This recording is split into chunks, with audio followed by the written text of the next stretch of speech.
मंचकिन्स, this is Aparajita from evidyarthi.in और उम्मीद है सब बिल्कुल ठीक हो, सब बढ़िया, एकदम तंदुरुस्त हो और आपका अप्पू की पाठशाला में भी बहुत बहुत बहुत स्वागत है। वेलकम अबॉर्ड। सो जैसा आप गाइस जानते हो, हम लोग कर रहे थे चैप्टर नंबर 6 कर रहे थे, अंडरस्टैंडिंग मीडिया, जो बहुत पहले खत्म हो गया यार। टॉपिक वगैरह नहीं देखा तो जाके जल्दी से देख लो, क्योंकि आज हम करने वाले हैं इस चैप्टर नंबर 6 के क्वेश्चन आंसर्स को। सो जल्दी से स्टार्ट करते हैं हम जल्दी से हमारे क्वेश्चन आंसर्स को। सिर्फ 3 ही क्वेश्चन है, बाकी जितने भी क्वेश्चन है सर कह रही हूँ, चलो आप मेरे सर मैम सब कुछ हो तो बाकी जितने क्वेश्चन है गाइज बुक के अंदर, वो सारे ना मतलब एग्जाम में आने के उनके चांसेस भी नहीं है, और वो प्रोजेक्ट बनाओ वगैरह वगैरह, उसमें मतलब क्लूलेस क्वेश्चंस है। जो मेन 3 क्वेश्चन है मैंने सिर्फ वही लिए हैं, ठीक है। तो बताना मत, बाद में बोलना मत कि मैम बाकी के क्वेश्चन का है, ठीक है। बाकी के प्रोजेक्ट वाले क्वेश्चन आपके हैं, वो मैं नहीं करके देगी, ओके। तो एक चीज मुझे आपको बतानी थी पहले से, एक छोटा सा डिस्क्लेमर देना था मुझे कि क्वेश्चन आंसर क्यों करवाती हूँ मैं गाइज। क्वेश्चन आंसर कराने की पीछे एक छोटी सी वजह है। देखो, जब भी आप एग्जाम में लिखने बैठते हो ना, आपने चैप्टर तो अच्छे से पढ़ा होता है, लेकिन फिर भी आप थोड़ा बहुत एग्जाम में क्वेश्चन देख के थोड़ा सा डर से जाते हो, मतलब उसको अटेम्प्ट उस तरीके से नहीं कर पाते, पूरा अपने करेज दे के अटेम्प्ट नहीं कर पाते हो। सो बेस्ट है कि आप थोड़ा सा ना प्रैक्टिस कर लो क्वेश्चन आंसर्स को, सिर्फ अपने टेक्स्ट बुक के क्वेश्चन आंसर को प्रैक्टिस कर लो बस। और आपको कुछ अलग से 100 मार्क्स वाली बुक लाने की जरूरत नहीं है, सैम्पल पेपर्स करने की जरूरत नहीं है। जस्ट क्योंकि मेरा मूल मंत्र है, मैं भी स्कूल में ऐसे ही करती थी, मेरी टीचर ने बताया था कि बेटा बस चैप्टर पढ़ना और चैप्टर के क्वेश्चन आंसर्स को अपने प्रैक्टिस के लिए प्रैक्टिस कर लेना, ओके। तो इसलिए क्वेश्चन आंसर को जल्दी से स्टार्ट करते हैं, मैम ने पहले ही बता दिया है, ठीक है। सो क्वेश्चन नंबर 1 है guys, in what ways does media play an important role in the democracy. अब चैप्टर पढ़ के आ रहे हो ना, पहले से पूरा चैप्टर पढ़ के आ जाना, फिर ही क्वेश्चन आंसर्स में भाग लेना, वरना आप कुछ भी क्वेश्चन आंसर आपको समझ नहीं आएगा यहाँ पे। सो ऑब्वियसली बात है गाइस कि क्या मीडिया क्या प्ले करती है इम्पोर्टेंट रोल हमारे लोकतांत्रिक भारत के अंदर, ठीक है। सो यार, अगर मीडिया नहीं होगी ना, तो हमें एक देश में क्या चीजें चल रही हैं वो पता नहीं रहेगा, क्या क्या प्रॉब्लम्स चल रही हैं, क्या डिजीज बाहर फैल रहा है, कि मतलब एक तरीके से एक बहुत ज्यादा बढ़िया एक नॉलेजेबल प्लेटफॉर्म कहा जाता है मीडिया को। देश देशांतर की खबरें मिलती है हमें वहां से। सो यह मीडिया का एक बहुत बड़ा और वाइटल इंपॉर्टेंस ही है हमारे भारत या लोकतंत्र देश में, तो क्या पूरे वर्ल्ड में ही है, ठीक है। सो गाइज, सबसे पहले आप ये आंसर में ओपनिंग लाइन जरूर दिया करो, इससे आंसर और भी ज्यादा अच्छा लगता है, एक्यूरेट लगता है। Media plays an important role in democracy in the following ways. वैसे मुझे कमेंट बॉक्स में जरूर बताना कि क्या आपको एक वीडियो ऐसी भी चाहिए जिसके अंदर मैं आपको बताऊं कि किस तरीके से आप मार्क्स इंक्रीज कर सकते हो by the help of writing, and how to write an exam, and answers कैसे लिखते हैं। क्योंकि भाई हमने भी स्कूल में ये सब चीजें करी थी, यू नो। तो स्कूल में मैंने जो भी टिप्स एंड ट्रिक्स जो भी मैंने सीखे है ना, वो सब मैं आपसे शेयर कर दूंगी, और क्या। तो अभी तो एक शेयर करी दी टिप कि आंसर को लिखने से पहले एक छोटी सी ओपनिंग लाइन दे दिया करो, और ट्राई करना गाइस आंसर पैराग्राफ में नहीं पॉइंट्स में लिखा करो, उससे ज्यादा क्लियर और एक्यूरेट दिखता है आंसर, ठीक है। तो पहला क्या है guys, they make the masses know about certain issues and problem. सबसे पहली बात, मीडिया का इंपॉर्टेंस क्यों है, क्योंकि वो बहुत बड़ी जनता को एक ही बार में आगाह कर देता है एक प्रॉब्लम के बारे में, ठीक है। मतलब एक बार में ही शूट होता है, लेकिन सबके घरों में चल रहा होता है, तो बहुत सारी जनता एक प्रॉब्लम से या एक न्यूज से आगाह हो जाती है, अवेयर हो जाती है। पहली बात तो ये। दूसरा पॉइंट है, they propagate the policies and program of the government. Propagate यानी कि कुछ नई पॉलिसी लेकर आना, ठीक है। इसका मतलब गाइस ये है कि गवर्नमेंट बहुत बार ना, गवर्नमेंट को खुद से पॉलिसीज और लॉज एंड ये सब जारी करना, मतलब हमें बताना पड़ता है ना, तब जाके वो जारी करेंगे ना। हमें जब तक कोई प्रॉब्लम नहीं होगी किसी लॉ से, किसी चीज से, सो वो नहीं करेगी गवर्नमेंट। तो सबसे बढ़िया मोड ऑफ कम्युनिकेशन या मीडियम जो है वो मीडिया है। अगर आपकी कोई भी बात है, किसी एक नॉर्मल मिडिल क्लास बंदे की जो भी दिल की बात होती है वो मीडिया को बताएगा, तो मीडिया डायरेक्ट गवर्नमेंट तक जाती ही जाती है। प्रेस कॉन्फ्रेंस होती है, तो उसमें मीडिया गवर्नमेंट मिनिस्टर्स और डिपार्टमेंट से बातचीत करती है। तो एक बहुत अच्छा मोड है, एक बहुत अच्छा मीडियम है मीडिया, जिससे हम अपनी बात पहुंचा सकते हैं गवर्नमेंट तक और नई पॉलिसीज और प्रोग्राम्स को स्टार्ट करवा सकते हैं। तीसरा पॉइंट है, they also criticise the unpopular policies and programmes of the government. अगर गवर्नमेंट कोई भी अनपॉपुलर पॉलिसी, देखिए गलती तो इंसान से ही होती है और गवर्नमेंट से भी होती है, क्या पता गवर्नमेंट ने किसी का हित देखा और किसी का नहीं देखा। सो अगर गवर्नमेंट ने कोई गलत पॉलिसी या प्रोग्राम निकाल दिया है तो वो उसको खारिज करवा सकते हैं, वो जागरूक कर सकते हैं, गवर्नमेंट को भी मीडिया जागरूक कर सकती है कि ये सब चीजें आप डिनाई करवा दीजिए, क्रिटिसाइज करते हैं, जिससे वो चीज नीचे हो जाती है। चौथा, they help in forming the opinions of the masses, यानी कि हमारे लोगों की आवाज बन के भी उठती है मीडिया। ठीक है, जो भी हमारी बातचीत हो हम सीधा गवर्नमेंट तक तो पहुंचा नहीं सकते, तो एज ए रिप्रेजेंटेटर मीडिया में मदद करती है। ठीक है, they also report various crimes and mishappenings, accidents etcetera. Mishappenings, accident, crime, ये सारी चीजें हमारे देश में कितनी हो रही है, देशांतर में कितनी हो रही है, हमें पता चलता है मीडिया के जरिए। ठीक है, और छठवां है पॉइंट भाई, the media also announces the opinion of the public about certain issues and problem. और हमारी जो भी प्रॉब्लम्स होती हैं, हमारे जो ओपिनियन होते हैं वो मिनिस्टर्स तक पहुंचाना, एक जगह से दूसरी जगह पहुंचाना, बहुत सी चीजें हैं। और एक पर्टिकुलर वाइटल इंफॉर्मेशन रोजमर्रे की देना, करंट प्रॉब्लम्स के बारे में बताना, हमें एक्नॉलेज करना, नॉलेज देना, ये सब हमारी मीडिया करती है। ठीक है, सो क्वेश्चन नंबर 2 है गाइज हमारा, can you give this diagram a title? What do you understand about the link between media and big business from this diagram? Diagram का है, ये रहा डायग्राम। हाँ, तो वही आपके बुक में भी डायग्राम है, इसको कोई बढ़िया सा नाम दे देना। वैसे काफी बोरिंग सा नाम दिया भाई हमने। Title to the above diagram में be given like this, media and big business houses. तो भाई इसका टाइटल पहले से ही बिग बिजनेस हाउसेस था, बस उसमें हमने मीडिया जोड़ दिया। तो आपको जो मन करे आप टाइटल दे देना, इट इज इतना मैंडेटरी नहीं है। ठीक है, अदरवाइज जो मैंडेटरी है वो बिग बिजनेस हाउसेस क्या चीज है वो हम देखते हैं। Big business houses attract people to promote their products through media. It is the best and the cheapest mean to reach people at large. Guys, big business house यानी कि जो बड़े बड़े लोग होते हैं जिनमें बहुत सारे पैसे होते हैं, जैसे जियो के मालिक हैं अंबानी जी, वो बहुत ज्यादा जियो के कपड़े चलते हैं, सॉरी मतलब रिलायंस जियो के अंदर ही आता है, ट्रेंड्स। ठीक है, उसके कपड़े चलते हैं, शूज चलते हैं, जियो का सिम चलता है, जियो का इतना सारा रिचार्ज, नेट, तो they are big business house, they are big horse. ठीक है, बिग बिजनेस हॉर्स भी कह सकते हो आप।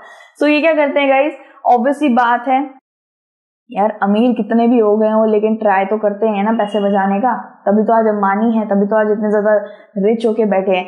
सो गाइस, सबसे बढ़िया तरीका है आप अपने एड को देश देशांतर में दिखाने का, या अपने एड को लार्जर पीपल या पब्लिक तक पहुंचाने का, सिंपली आप मीडिया पे वो एड चला दो। ठीक है, कोई भी न्यूज चैनल चल रहा है उस पर कितने ज्यादा एड्स नहीं आते हैं, अलग अलग एड आते हैं, डोमिनोज के, जोमैटो के, रूप मंत्रा, पेट साफा तो इन सब के जो एड्स आते हैं ना गाइज, इनसे हम उन्हें देखेंगे और उनकी बिक्री होगी। ठीक है, सो बिग बिजनेस हाउस कुछ ऐसे ही छोटा मोटा कोई प्रोडक्ट के बारे में बात नहीं हो रही है, जो ज्यादा इन्वेस्टमेंट कर सकते हैं मीडिया पे।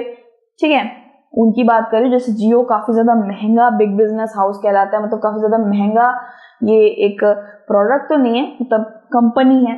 ठीक है, सो इतने बड़ी बड़ी कंपनीज ट्राई करती हैं वो भी हमें पैसे बचाने का, और वो सबसे बढ़िया जो प्लेटफॉर्म देखती है अपने एड वेड चलाने का, वो होते हैं मीडिया। ठीक है, तो क्वेश्चन नंबर 3 है, you have read about the ways in which the media sets the agenda, what kind of effect does this have in democracy?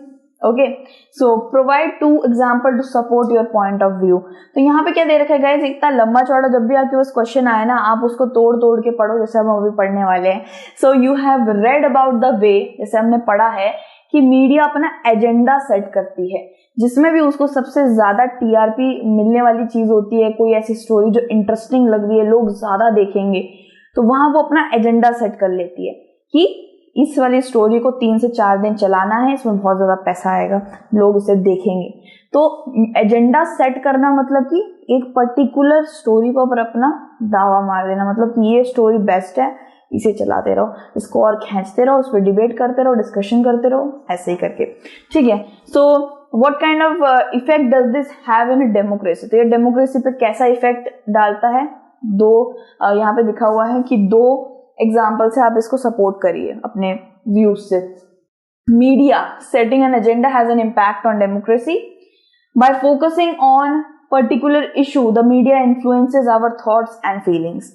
जब मीडिया एक चीज पे फोकस कर लेती है, एक स्टोरी पे फोकस कर लेती है, तो हमारी फीलिंग्स और थॉट्स पे भी वो एक तरीके से फोकस करती है, यानी कि हमारी चीजें भी उस पर फोकस हो जाती है। अब जैसे कोरोना है, ठीक है, कोरोना आया था अभी 1-2 साल तक रहा, तो क्या करा मीडिया ने उस पर ना गैस कर लिया, एक तरीके से उसको ही एजेंडा बना लिया कि इसी के ऊपर चलाते रहो, कितनी मौतें हो रही हैं, क्या वैक्सीनेशन बनी है, कितने डॉक्टर्स अभी हैं, इसी चीज पे चलाते रहो और हम भी उसी पे फीलिंग्स थॉट लेके बैठ जाते हैं, हम भी रोज वही देखने लग जाते हैं। सो उनकी काफी अच्छी टीआरपी होती है, ठीक है। So it brings the core issue to light and sometimes even help get justice for people. और ऐसा भी होता है गाइस, कभी कभी बहुत अच्छी चीजों पे मीडिया एजेंडा अपना सेट करती है, कभी कभार वो लोगों को इंसाफ दिलाने के लिए भी उस चीज को पकड़ती है जो बाकी न्यूज चैनल नहीं पकड़ रहे होते, ठीक है। समझ लीजिए किसी गरीब लड़की के पति की मृत्यु हो गई है और उसको उसकी जॉब नहीं मिल रही है, सरकारी जॉब नहीं मिल रही है, पता नहीं ऐसे कुछ, पति उसका कोटे में होगा तो उसको पेंशन नहीं मिल रही है, ऐसा कुछ। और ये स्टोरी कोई भी लेना नहीं चाह रहा है क्योंकि इसमें कुछ भी किसी को दिख नहीं रहा है इंटरेस्ट।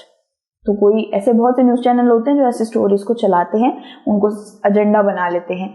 तो बहुत से लोग जस्टिस भी दिलाते हैं और उस चीज को जो डार्कनेस में पड़ी हुई है उस चीज को दिखाते हैं, लाइट लाते हैं उसके ऊपर। बस setting an agenda, media creates awareness about certain wrongs और the illegal activities happening in the society. Okay, so कभी कभार बहुत से ऐसे न्यूज चैनल्स होते हैं जो झोल वाली एकदम तीखी तीखी खबरों में इंटरेस्टेड नहीं होते हैं। They are brutal honest and they are really pure by heart. तो वो लोग क्या करते हैं, अवेयरनेस, वो लोग ऐसी चीज पे एजेंडा सेट करते हैं जिससे लोगों का भला हो, लोगों को नॉलेज मिले, लोगों को अवेयरनेस मिले।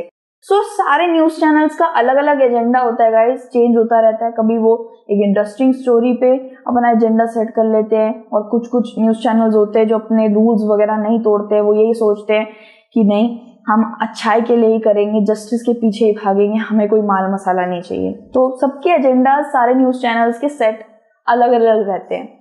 तो sometimes due to government pressure और due to influence of big business houses the balanced may not come out.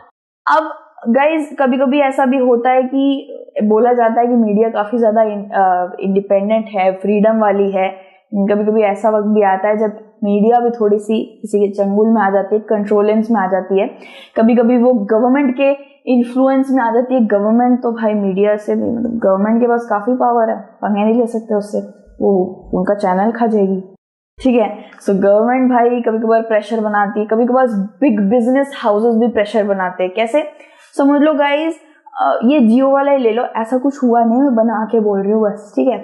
नहीं, जियो नहीं, डोमिनोज लेते हैं, ठीक है, काफी बड़ी कंपनी है खाने वाने की। तो डोमिनोज के पिज्जा में चूहे के बाल निकल रहे हैं, बहुत सारे लोगों ने कंप्लेन करी। अब ये चीज एक बड़ी खबर है और पता चला कि डोमिनोज बहुत गंदा रखता है अपना किचन को, ठीक है, बस बना के बोल रहे उसको एसडी में मत ले लेना। तो क्या हुआ गाइस, ये चीज न्यूज वालों को पता चली। अब न्यूज वाले उसको खबर लॉन्च करने ही जा रहे थे, लोगों को जनहित में जारी अवेयरनेस करने ही जा रहे थे कि डोमिनोज ने काफी ज्यादा प्रेशर डाल दिया, अपने इन्फ्लुएंसेस निकाले, लोगों को कांटेक्ट करा, इस चैनल को बंद करवा दो, अगर ये पब्लिश हुई न्यूज तो ये कर दूंगा, वो कर दूंगा। ऐसा आ जाता है गाइस, प्रेशर बना दिया जाता है, या तो बहुत ज्यादा पैसे खिला दिए जाते हैं, या उनको किस तरीके से दबा दिया जाता है। ऐसा मत सोचना यार डोमिनोज सही पिज्जा बनाता है, ठीक है, ये बस मैंने बना के बोला था। तो इस तरीके से भी होता है गाइस, कभी कभार बायस्ड बनना पड़ता है, या फिर कभी कभार उससे उनको मन से ही वो बायस्ड रहते हैं, ठीक है। So for example, during and after the Commonwealth games, media focused on the corruption in giving out the projects, bring to light the amount of money secretly stashed in Swiss bank। कभी कभार ऐसा भी होता है guys कि media जो interesting खबरें होती है उनको छोड़ के बहुत प्योर अच्छी नॉलेजेबल खबरों पे भी पहुंचती है। जैसे स्विस बैंक में कितने ज्यादा सीक्रेटली पैसा जा रहा है, उस पे खबर पे लाइट लेकर आए। वो ये भी लेकर आए कॉमनवेल्थ गेम से हटकर उन्होंने करप्शन वगैरह पे उन्होंने लाइट दी, ठीक है। सो इन सब चीजों पे भी कभी कभार मीडिया बहुत ज्यादा अटेंशन देती है। अब it depends on media, it totally depends on the news channel and the news editor as well, कि वो सच्चाई को आगे लाना चाहता है या पैसों की गड्डी से उसका मुंह बंद हो जाता है। ठीक है, सो वही बात है कि अगर अच्छे लोग हैं तो बुरे लोग भी हैं। अगर सन हमें विटामिन डी देता है तो वो हमें स्किन इन्फेक्शन भी दे सकता है। इन्फेक्शन नहीं मतलब क्या कहते हैं उसको, स्किन हमारी जला भी सकता है। तो मतलब समझ जाओ, हर चीज के एक बुरा पहलू भी होता है, एक अच्छा पहलू भी होता है। वैसे ही मीडिया हमें बहुत तरीके से हेल्प भी करती है तो बहुत तरीके से वो पीछे भी रह जाती है। ठीक है, सो यार यहाँ पे हमारा चैप्टर का क्वेश्चन आंसर भी खत्म हो गया। You don't need to learn anything, just chapter अच्छे से पढ़ना, सारे टॉपिक पढ़ लेना मैम के, और अच्छे से खुद से भी एक बार पढ़ना और क्वेश्चन आंसर पढ़ना। दैट इज इट, बस आपको और कुछ पढ़ने की जरूरत नहीं है। Okay, you are good to go. तो कमिंग सून यार with another chapter which is chapter number 7। जल्दी से मिलते हैं उसके अंदर। तब तक के लिए अपना ध्यान रखिएगा। Take care, God bless you and help us. Bye.